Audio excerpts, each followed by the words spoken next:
Neeraj नीरपुरिया official YouTube channel के माध्यम से तई संत शिरोमणि श्रोता बंदो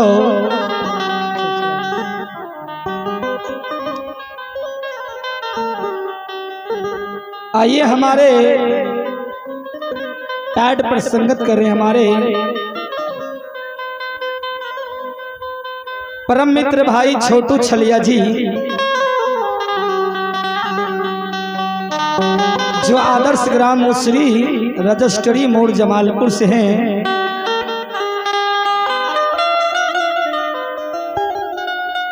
और हमारे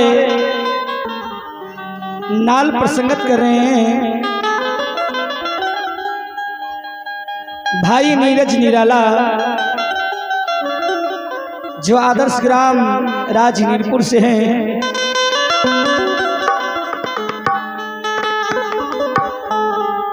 और हमारे कोरस गायक हैं भाई राजन राजा ग्राम नीरपुर।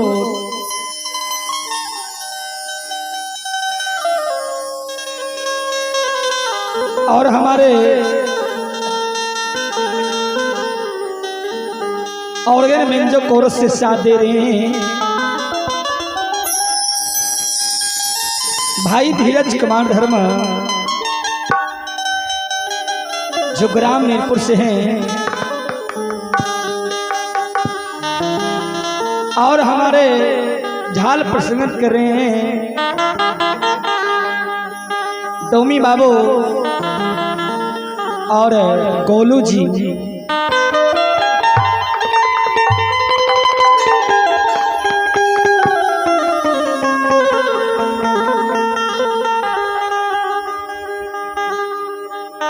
आइए हमारे गुरुदेव हैं मान्य बाबू श्री सहदेव पंजियार। आइए मैं श्री सिरोज पंजियार हारमोनियम से संगत कर रहा हूँ।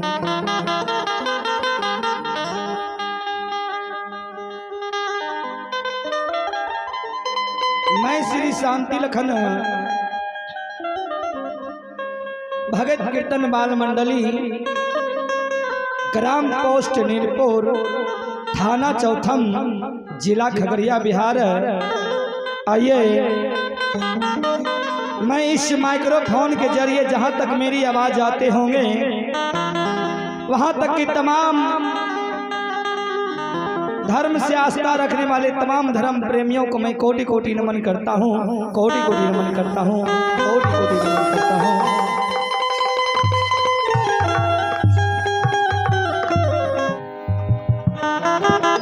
यो कुछ पल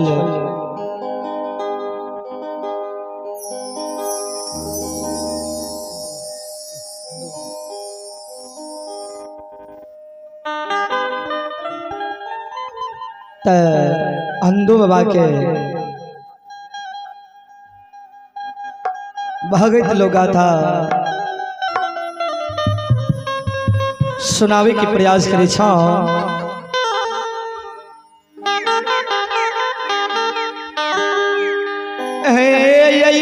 बाबू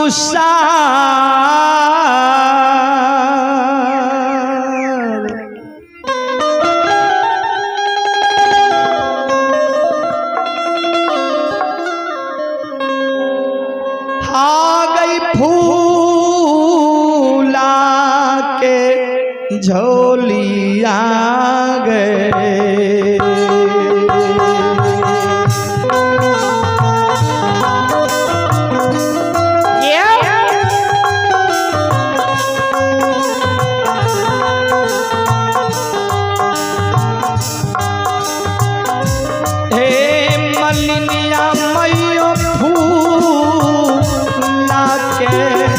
झोलिया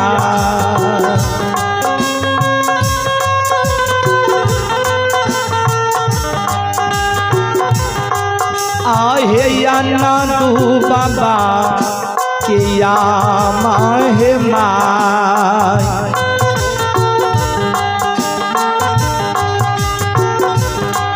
आहे का खाता लेला कई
के झोली के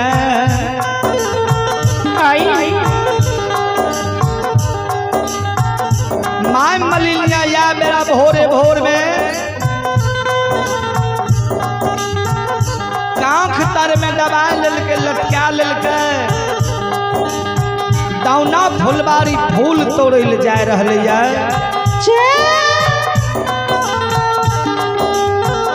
दारा बारा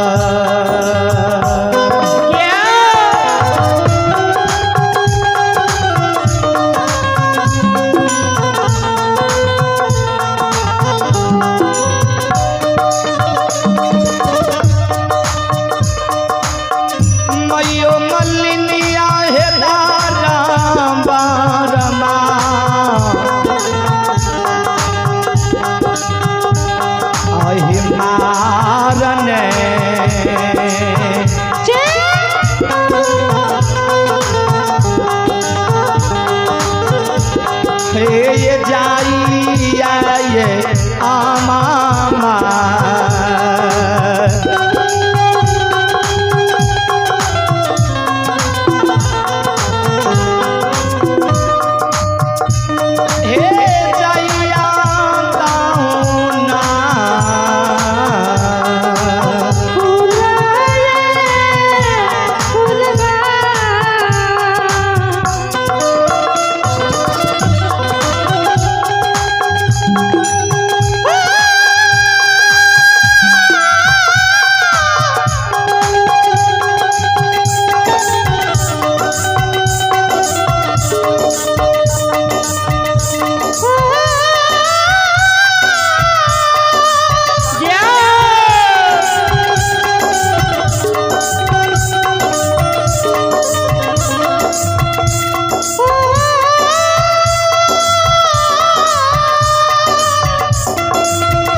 अंधू बाबा के माँ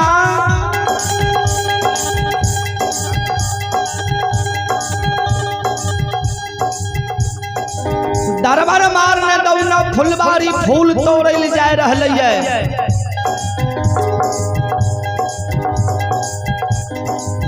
इन्हें धर्मराज बाबा के देखियो अंधू बाबा के 14 बीघा दौना फुलबारी के सुखा के जरना बना दिलके रहे।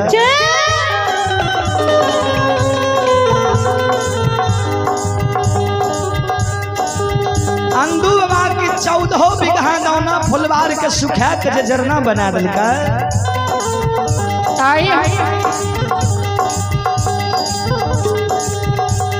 मोकमा नगर के समाज दान लोग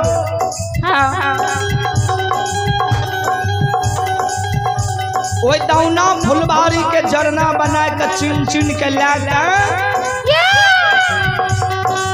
अपन अपन घर जा रहल है।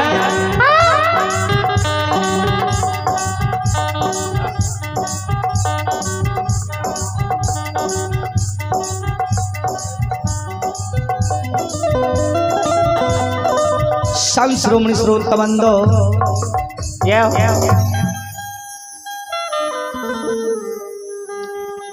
इंदल बाबू की ओर से लिखिए। आइए आप हैं महानुभावो,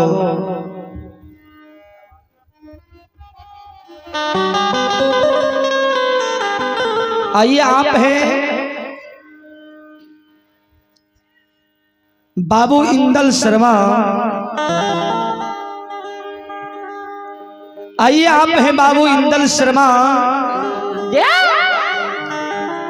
आदर्श ग्राम गढ़मोहनी निवासी हैं।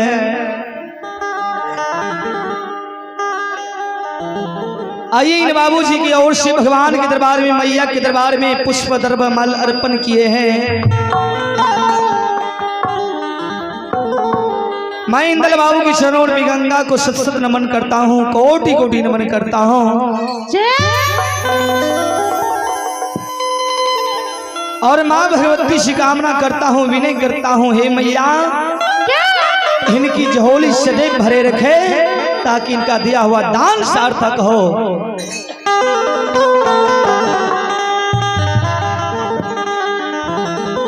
जय हो दानी दाता की जय हो, आप समस्त परिवार की जय हो।